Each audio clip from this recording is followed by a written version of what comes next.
大家好，我是阿杜，我现在湖北当阳的百宝寨，在这里有一处奇观，身后有一座大山，整体都被掏空，里面凿出了大小18个房间，就在一处绝壁之上，可以看到山壁上分布着许许多多的石洞。这些房间它的具体作用是干嘛的呢？这里也流传着许多说法。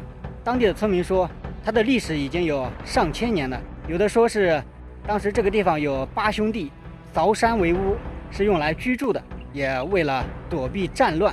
它是3面环水，地势十分的险峻，易守难攻。但如果想从这里过去的话，必须要乘船，是没有桥梁和公路的。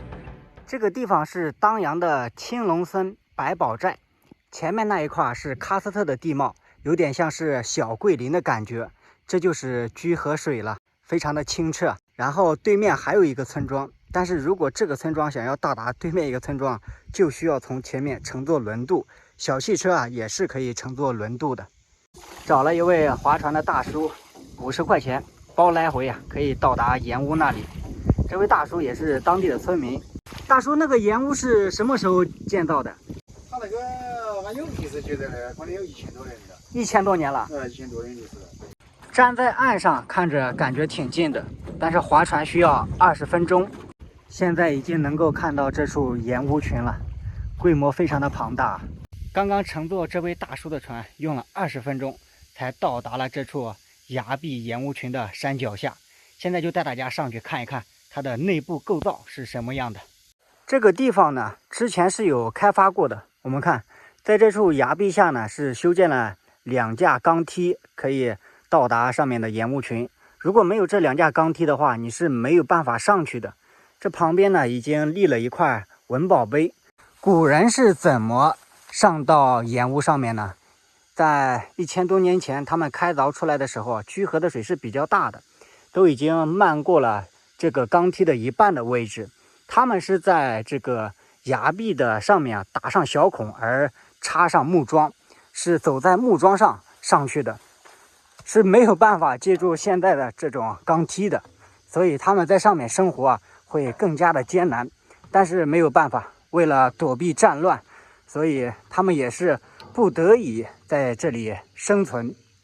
而且呢，在当地这个村子呢叫做青龙村，他们都是说这一处盐屋群呢是由当地8兄弟开凿而成的，也就是他们8兄弟的一个生活起居的地方。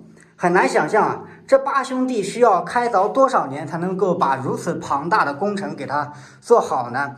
当然这8兄弟呢，他也有一些亲朋好友，人多力量大嘛。我们先看一看，进门之后这是一个很小的一间房子，然后从这里呢，它有一个非常小的洞口，需要弯腰才能够过去。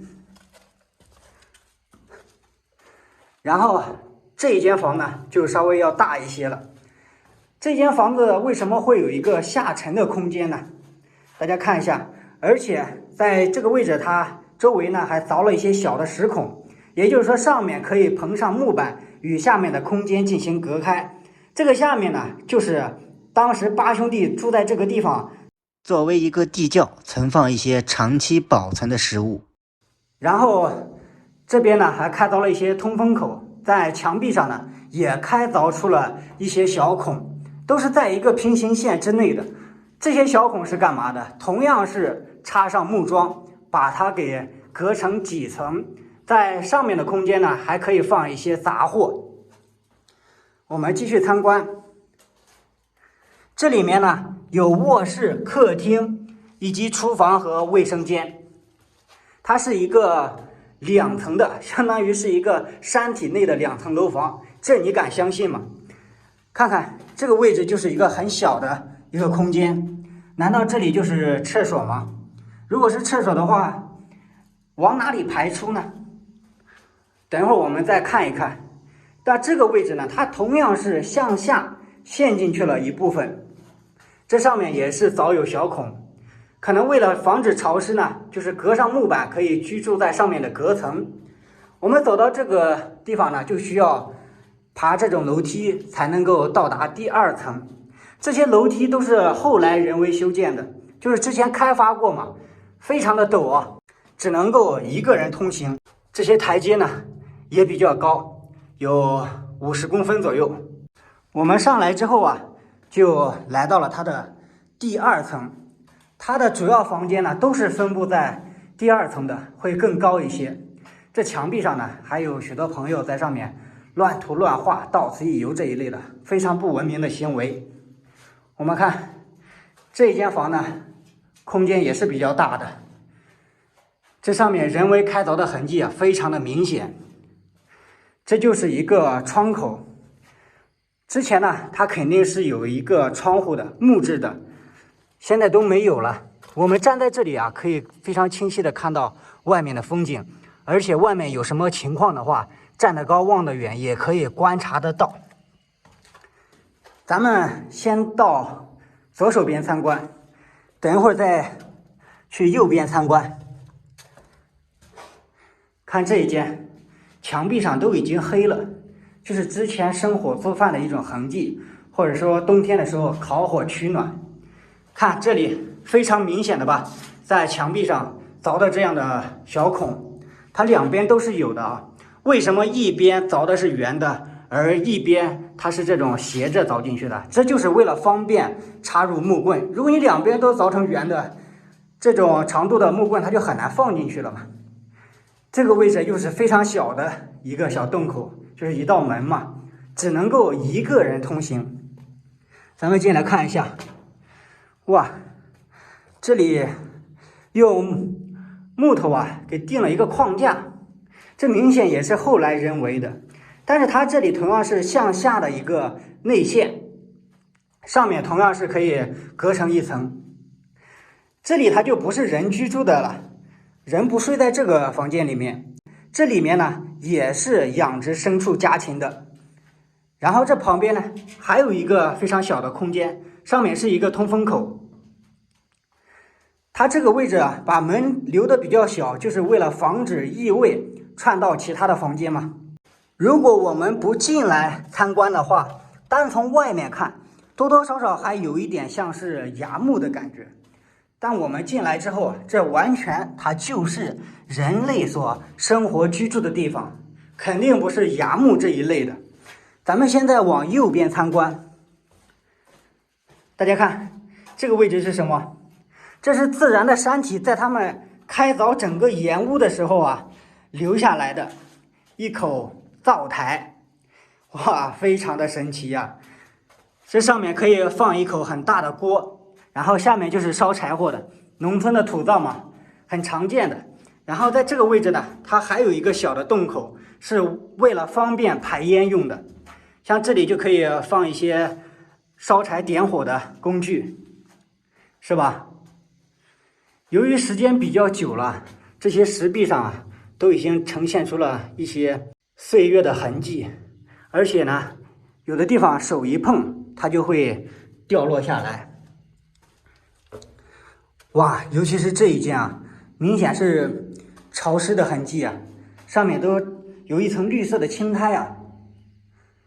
这一间是一个卧室，空间比较大，它里部呢是向内凹进了去了一部分。内部也比较高一些，我们现在所站的位置呢要矮一点，但是它的高度呢也有2米多。古人在开凿的时候啊，也充分考虑到了这一点，它就是每个房间中间留的一道门呢稍微要矮一点，需要我们弯着腰才可以进来。这个位置它有一个这样的布局是干什么的呢？我们再来看这一间是最深的。它为什么向下打出了这么一个凹陷的空间呢？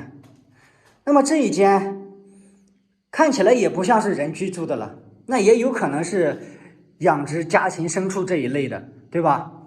这上面也是可以把它分为几层的，开凿的都有这种小的洞口。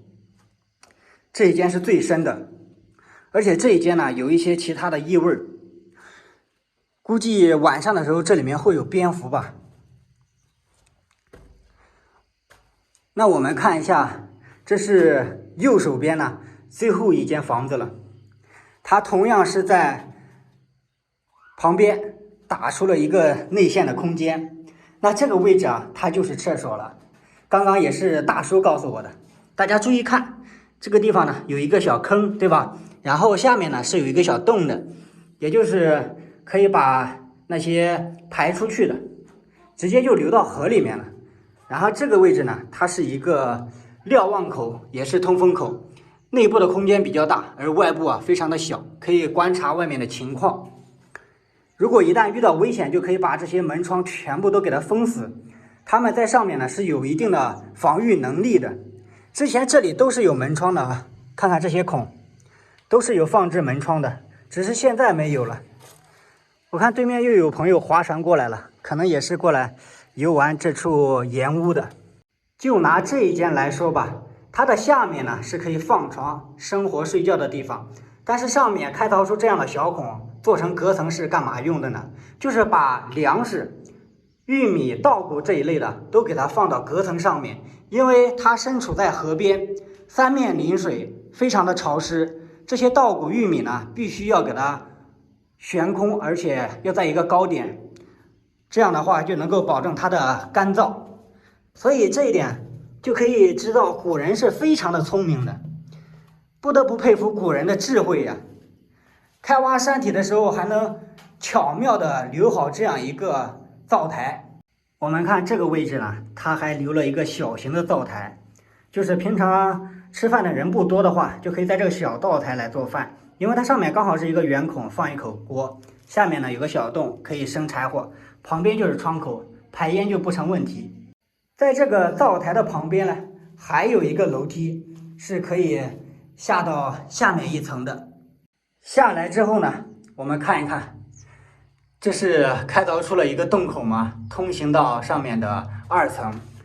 古人在这里生活的时候用的肯定也是木梯。这下面就这一个空间，没有多余其他的房间了。从这里走出去之后呢，就是另外一个钢架梯，从这边就可以下去了。刚刚我们是从对面那个钢架梯上来的嘛。参观了这里面之后啊，真的是让人非常的震撼。古人能够凿出这样一个山体内的房间用来居住，让人很难想象，佩服他们的智慧。